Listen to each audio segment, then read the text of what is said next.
Hey everyone, and welcome to The Explainer.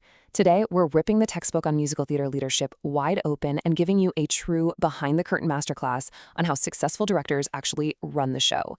If you've ever wondered how a massive production comes together without just, completely imploding into school theater chaos, where nobody knows they're blocking and the set is literally held together by duct tape and hope, well, you're absolutely in the right place. We're going to break down the exact strategies top leaders use to build a highly functioning, responsible company. So let me ask you something. What is casting really about? If you're like most people, you probably think it's basically just a talent contest, right? Just a search for the best singer, the sharpest dancer, or whoever has the loudest belt in the room. But honestly, in professional and high-level educational theater, that preconceived notion is completely backwards. Okay, here's the massive paradigm shift you need to internalize today. In a well-run company, casting is really about establishing a structure of responsibility. It's not just about who gets to play which character, it's this incredibly deliberate system of assigning different levels of responsibility to different people based entirely on what they can actually handle. You use auditions to figure out who is prepared for that weight, and then you use the rehearsal schedule to figure out how the rest of the company is going to support them. To wrap our heads around how this all works, we're going to move through this playbook in 5 quick steps.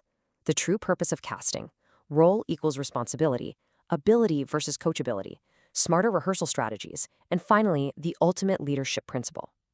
Okay, section 1, the true purpose of casting. Let's dive right into this first core concept. The big secret here is that role equals responsibility. Literally, the larger the role, the more responsibility that performer takes on. And here's the kicker. Ideally, the less constant everyday management they should need from the director. This completely flips the purpose of casting on its head. Instead of just asking, who sounds best singing this song, a leadership team has to ask, who can prep independently, who takes coaching well, who can actually help carry the less experienced performers. The perfect lead isn't just your strongest singer, it's a strong performer you can trust to take ownership. Moving on to section 2, role equals responsibility.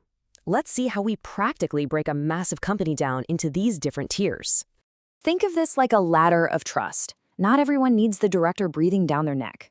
Leads, they have high responsibility and require low management. They should be off doing their independent prep. Secondary leads are kind of the middle ground. They're reliable, they're coachable, and they actually get the bulk of the scheduled directorial attention because, let's be real, this is the developmental tier where your future leads are growing. Then you've got your extras, the entry-level folks. Whenever you can, you cast extras as a big group rather than giving them hyper-specific identities right out of the gate. Why? Because the ensemble is essentially a semester-long audition. It lets you see who shows up on time and who's ready for more. And finally, the chorus and dance tiers are organized into captained units, led by peers who can run repetition without the director even needing to be in the room. Which brings us to a real game changer: multiple casting. The framework here suggests triple casting your leads and double casting secondary roles. Now, wait, before you panic, multiple casting does not mean you have to run multiple completely separate rehearsals. Actually, it's the opposite. If 3 actors share a principal role, they're expected to study together. It gives you an amazing safety net if someone gets sick, sure, but more importantly, it builds this incredible peer learning environment where actors are constantly observing and comparing their creative choices. All right, section 3, ability versus coachability. Let's step right into the audition room and see how directors measure potential. Now, what's really interesting about this slide is the stark contrast between these two traits. An audition isn't just a snapshot of what you can do today. Ability is your present skill, what you're bringing into the room right now. But coachability is your capacity to actually change that performance the second you're given direction. Both are absolutely crucial, but they do totally different things in a rehearsal setting. Think about it. A super polished performer who gives the exact same read no matter what note you give them, that's actually a director's worst nightmare. So, how do directors test for this without just winging it?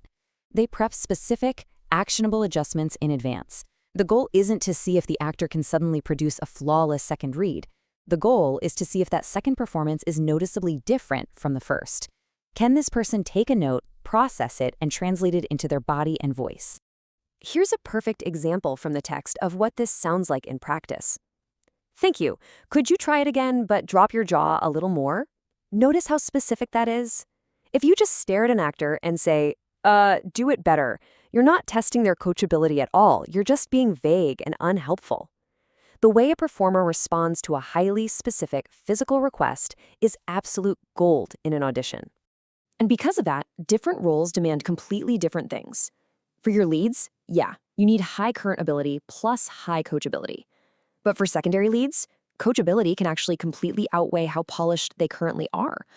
A director will happily spend their precious rehearsal time on a student if that student proves that notes lead to rapid results. And for extras, the goal shifts to just finding a productive way to include willing, eager participants so they can get a taste of the stage and prep for next year. Okay, section 4, smarter rehearsal strategies.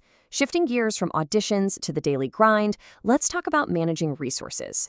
Listen, your stage space, your director's attention, and your time are insanely expensive resources. You have to treat them like it. The main stage is for coordination, period. Breakout rooms are for practice. The main stage should literally never be the default spot to practice something that could have easily been hammered out in a classroom down the hall. So what actually earns the right to be on the main stage? Big stuff. We're talking blocking that involves multiple different groups, complex scene transitions, massive full company production numbers, spacing, and any time the cast needs to interact with the tech crew. The director needs to spend their formal rehearsal time actually directing, not just babysitting a vocal repetition that a section leader could have handled over in the choir room. And hey, remember that multiple casting framework we talked about earlier? This is where it pays off big time. You have one production, but multiple prepared performers. When cast A is up there sweating under the lights working a scene, casts B and C are absolutely not messing around on their phones in the hallway. They are sitting in the house, actively observing and taking furious notes. Observation is rehearsal. You're demanding maturity from everyone in the room, whether they're on stage or not. Finally, section 5, the ultimate leadership principle. So, the crucial point is how we tie all these moving parts into one unified machine. If you take away just one thing today, let it be this golden rule right from the text. Use the director's time in the main stage for coordination, not for practice that performers or captains can accomplish independently. A truly professional production only happens when the people inside it step up, claim the responsibility, and do the work, instead of just sitting around waiting to be spoon-fed by the director.